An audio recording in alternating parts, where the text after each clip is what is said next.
Aujourd'hui, cahier blanc numéro 68. Alors, un cycliste part acheter du pain au village voisin. Donc, il part d'ici, il s'en va acheter du pain jusqu'à la boulangerie à une vitesse de 30 km par heure. Il se fait voler son vélo, puis il revient à une vitesse de 10 km par heure. Ça, faire la première partie du trajet, ça il prend un temps 1, que je vais appeler delta T1.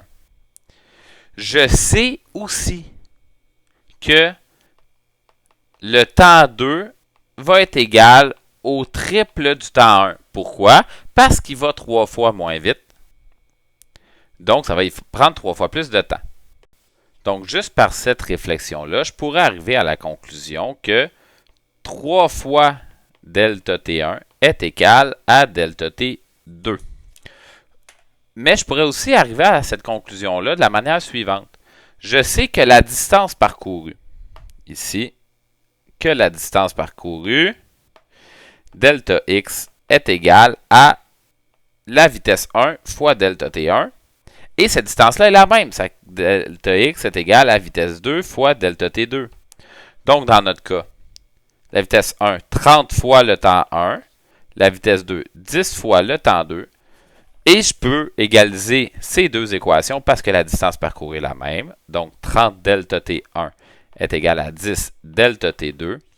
Donc, 30 sur 10 delta T1 est égal à delta T2. Donc, 3 delta T1 est égal à delta T2.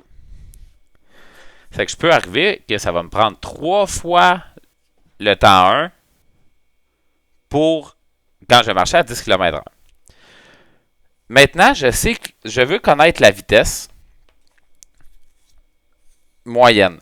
La vitesse moyenne, c'est donc le déplacement total. Le déplacement total sur le temps total. Ça, c'est la vitesse moyenne. Le déplacement total, ce n'est pas delta x. Hein? C'est 2 fois delta x parce qu'il fait aller-retour. Le temps total, c'est delta T1 plus delta T2. Maintenant, je sais que delta x, j'ai déjà déterminé que ça valait ici 30 delta T. 30 delta T1. Ça, je l'ai déterminé à cet endroit-là. Delta x égale à V1 delta T1, donc 30 delta T1. J'ai donc remplacé ça par, ça c'est delta x. C'est ça ici que j'ai remplacé là. Sur